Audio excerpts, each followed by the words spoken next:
So, hello viewers. Today I will be discussing about data processing circuits. So, starting with what are data processing circuits? Data processing circuits are logic circuits that process binary data. So, in this video, we will be going through the examples of data processing circuits. So, first example of DPCs is multiplexer. Multiplexer is a device that allows digital information from several sources to be routed onto a single line for transmission over that line to a common destination. In simple words, we can say that it is a device with multiple inputs and a single output. Okay, so as in this, we can see in this diagram, there are 2 to the power n inputs and a single output, and correspondingly there are n select lines. Okay, so what are the role of these select lines? These select lines determine which input is connected to the output. So there are various type of multiplexer: 221, 421, 821, and 1621. We will discuss them briefly later on. So an example of a multiplexer is a modern stereo system may have a switch that select music from one of 4 sources: a cassette tape, CD, radio tuner, or an auxiliary input such as audio from a VCR or a DVD. The switch selects one of the electronic signals from one of these sources and sends it to the power amplifier and speakers. In simple terms, this is what a multiplexer does. It selects one of several input signals and passes on to the output. Okay, so that's what the previous slide meant. In this figure, there are 4 inputs. So correspondingly, we have 2 select lines A and B. When A and B are both 0, the MP3 player station is connected to the sound system. Similarly, for other values of A and B, different sources are connected to the sound system. So it is basically used when there are multiple sources and a single destination. Okay, so this how a multiplexer looks like.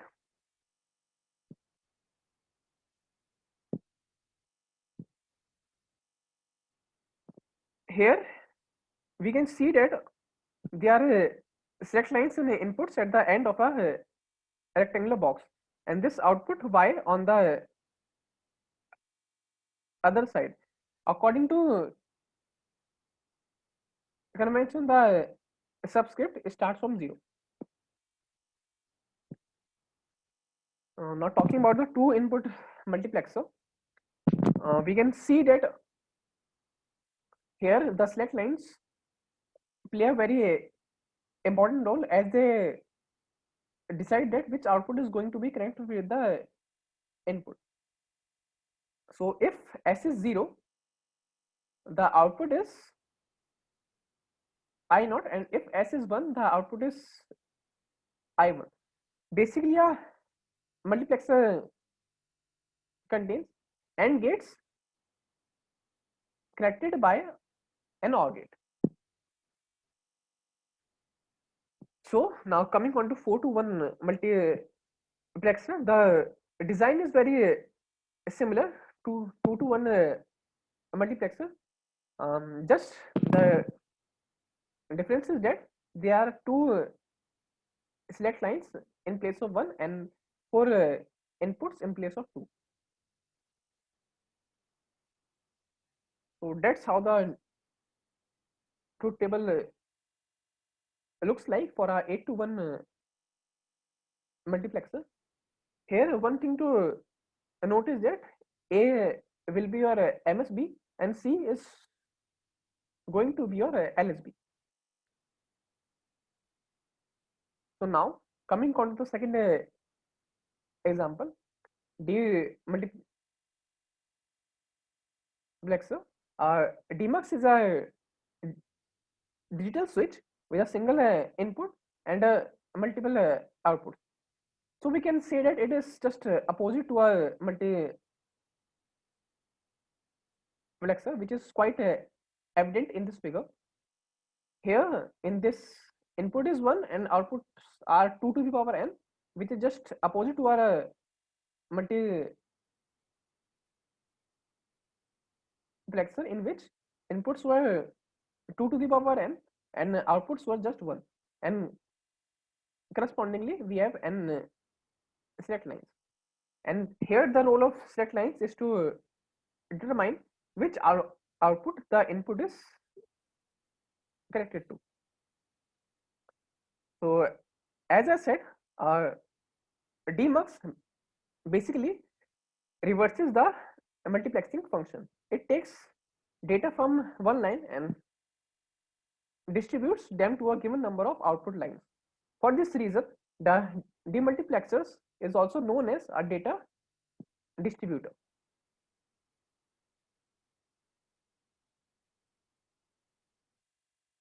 So this is a circuit of a 1 to 4 demultiplexer, which is easy as compared to a multiplexer.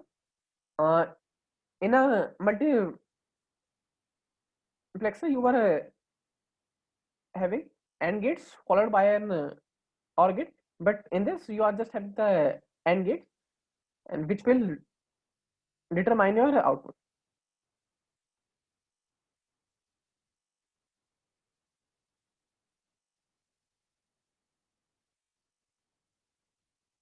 So this is a 1 to 8 line demultiplexer.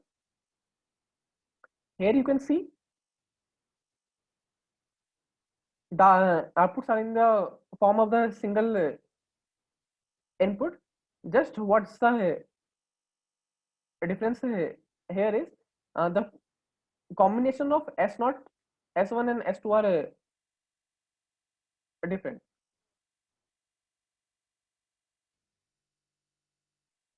Now one thing to note here is that most medium scale integrated DMUX like the three shown have outputs that are inverted. So why this is done? This is done because it requires few logic gates to implement DMUX with inverted outputs rather than no inverted outputs.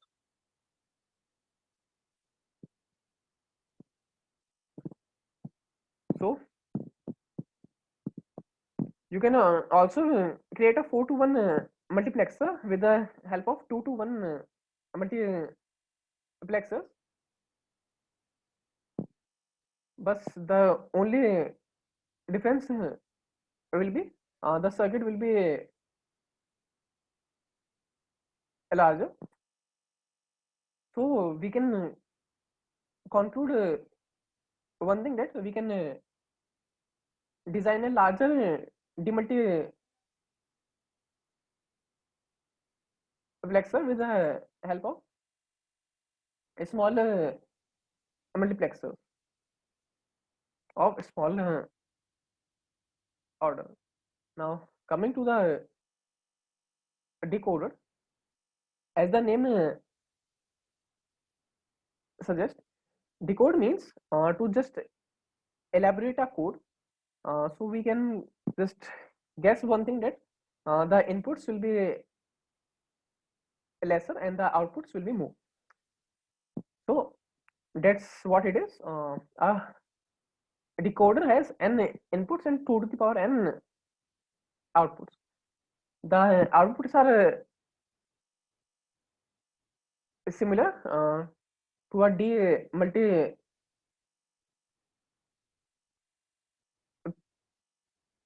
Black sir, the only difference is that the number of inputs there were one, and now there are n input. And yes, there are no select lines over here. So what does a decoder do? It selects one of the two to the power n outputs by decoding the binary value on the n inputs. So basically, it generates all the minterms of the n input variables.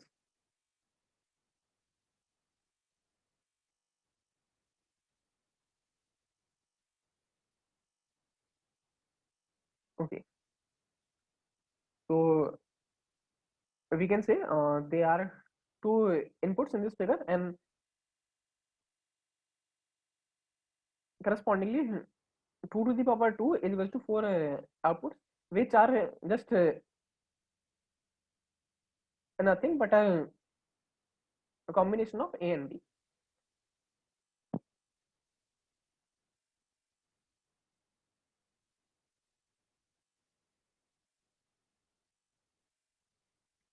So as we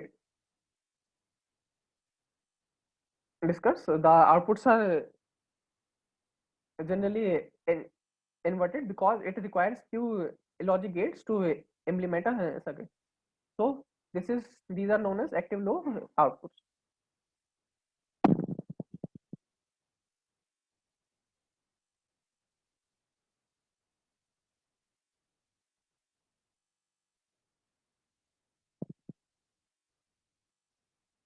So this is a example of 3 to 8 line decoder. So we can see from here that what these output by are basically a combination of A, B, and C, the inputs, and they are yielding just the binary value over here, where A is the MSB and the C is the LSB. So, like for example, your this value 101, it is 5, so it will be corresponding to Y5, the output. So now discussing about the role of enable in a decoder. What does a enable do? It restricts the output when it is 0. So basically it is used to turn off the circuit. So if the enabled is off, so your the circuit is off. Okay. So it is known as high level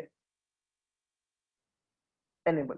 So if we do the reverse, it will be known as low level enable. So here the circuit will be off for the value of enable is equals to 1.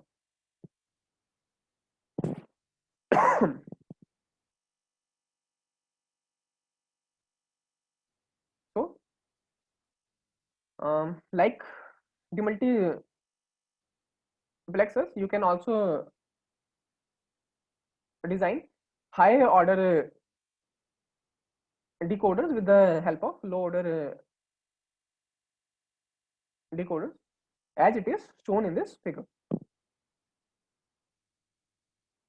So basically what this circuit will do, it will provide the inputs are A and B, so it will provide the which are binary number, so it will provide all the combinations of A and B, 0 0 0 1 1 0 1 1. And what this will do, here the inputs are C and D, and it will provide the correspondingly outputs. So this each input will be paired with these four inputs, and correspondingly you will get 16 outputs.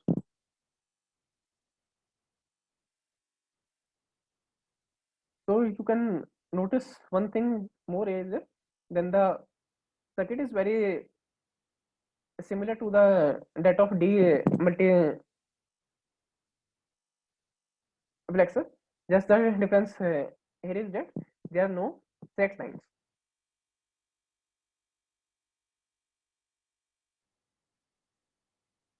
So one of the application of a decoder is like you can see in a calculator. There are basically 7 lines, 7 LEDs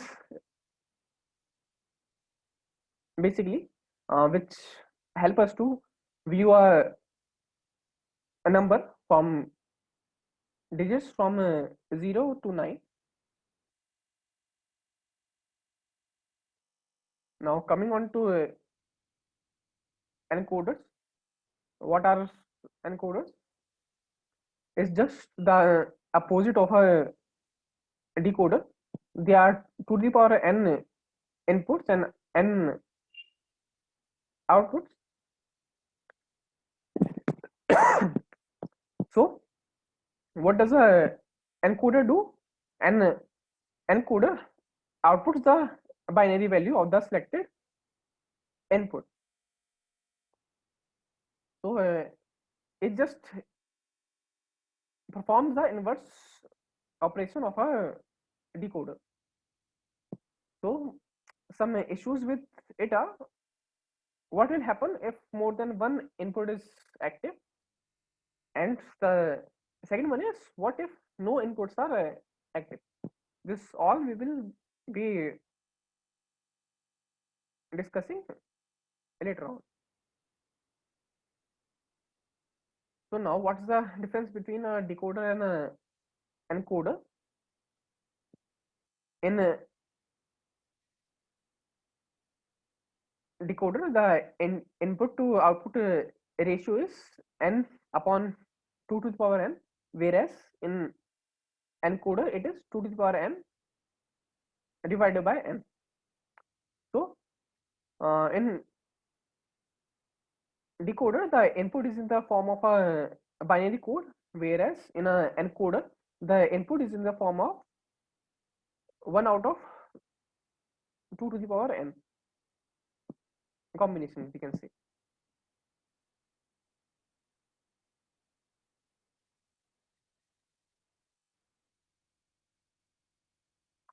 So what does the encoder is doing? We can say that it's basically represents the binary value of the input. For example, for the input I5, it will be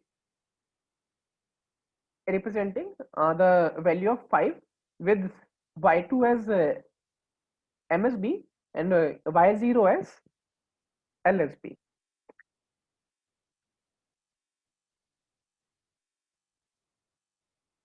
Okay, so if we try to make a table out of it, if we try to drive a conclusion out of it, then we will find that y0 is of the form I1 plus I3 plus I5 plus I7, and y1 is of the form I2 plus I3 plus I6 plus I7, and similarly y2 is of the form I4 plus I5 plus I6 plus I7. One important thing to note here is that I0 is not included in this implementation. So this circuit has basically some limitations, that I0 is having no effect on the output, whether it is on or off, it does not matter at all. So, and the second one is only one input can be activated. Still, we don't know what will happen when more than one inputs are activated. So, what is the application of a encoder? It is used in all those devices where you have to handle multiple devices request, but no simultaneous request. So we were discussing that what will happen when more than one input will be activated. So introducing the concept of priorities can help us solve the problem of multiple requests. So what will happen if more than one input is active? The higher order input is going to have a higher priority over the lower order input. A valid indicator D is included to indicate whether or not the output is valid. So the output is invalid when no inputs are active, and the output is valid when at least one input is active. So here how the priority encoder performs. So this is the priority circuit. Here you can see that the input are not directly fed it to the encoder. So it is the input to the binary encoder are given through the priority circuit. So where the H0, H1 and H2 and so on have the formulas according to the following. So let's take an example to understand this. If I5 and I7 are on, then this all H1, H0 to H6 will be off due to this I7 complement. So only H7 will be in on condition.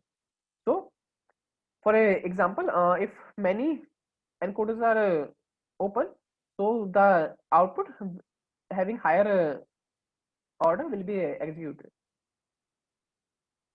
So when there is no input, then the condition will be idle. So what we can conclude from the last table, that I7 has the highest priority and I0 has the least. And A to A0 contain the number of the highest priority asserted input, if any.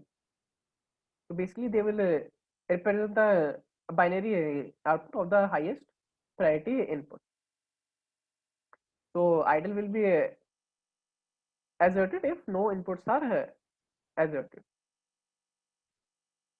So now coming to the topic of PLDs, programmable logic devices. So with the advent of large scale integration technology, it has become feasible to fabricate large circuits within a single chip. This has led to devices known as programmable logic devices. It is of three types: PROM, programmable read only memory; PLA, programmable logic array; and PAL, programmable array logic. So now what is the general structure of a PLD? So inputs to the PLD are applied as a set of buffers or inverters. These devices have both the true value of the input as well as the complemented value of the input as its output. So outputs from these devices are the inputs to an array of AND gates, and the array generates a set of P product terms, which are the input to a set of sum of which are a input to a set of array of OR gates. So in general, we can say that PLD is a device in which there are programmable AND gates followed by programmable OR gates. So that's how the general structure looks like. Here, if the input are A and B, if the input in this, let's suppose if the input here is A, then what this buffer will do, this will give two outputs, A and A complement. So the role of a inverter is to produce the input itself and the input with its complement. So now these inputs will be followed by a series of AND array gates and an array of OR gates.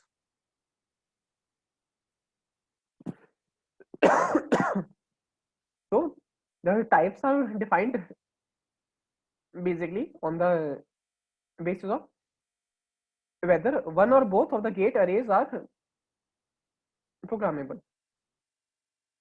So in PROM, the AND array is fixed and OR array is programmable. In PLA, both are programmable, and in PAL, AND array is programmable and OR array is fixed.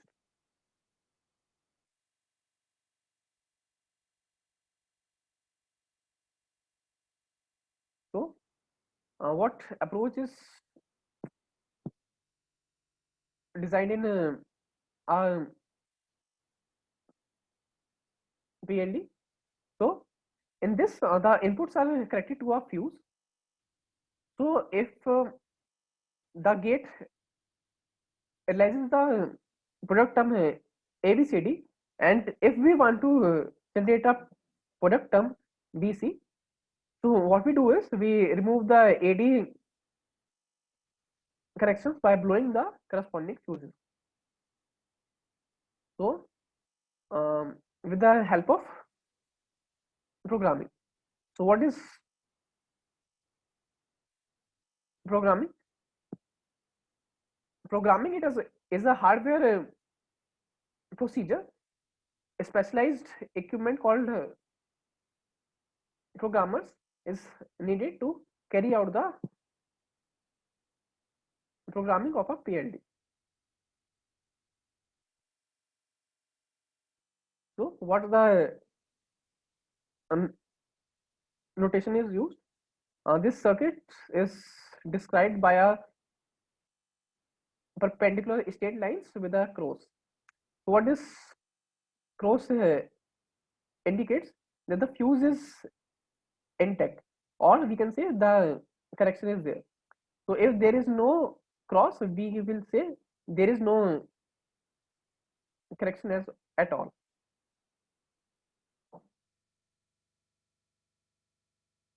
So yes, here there is here the inputs are only A and C. So we can say we will mark a cross at A and C. Likewise, we can do it for the A and B.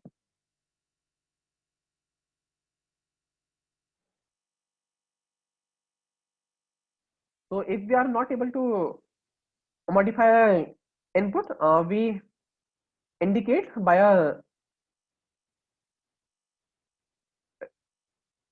junction dot, or we can say if the inputs are fixed, we indicate them by a junction dot.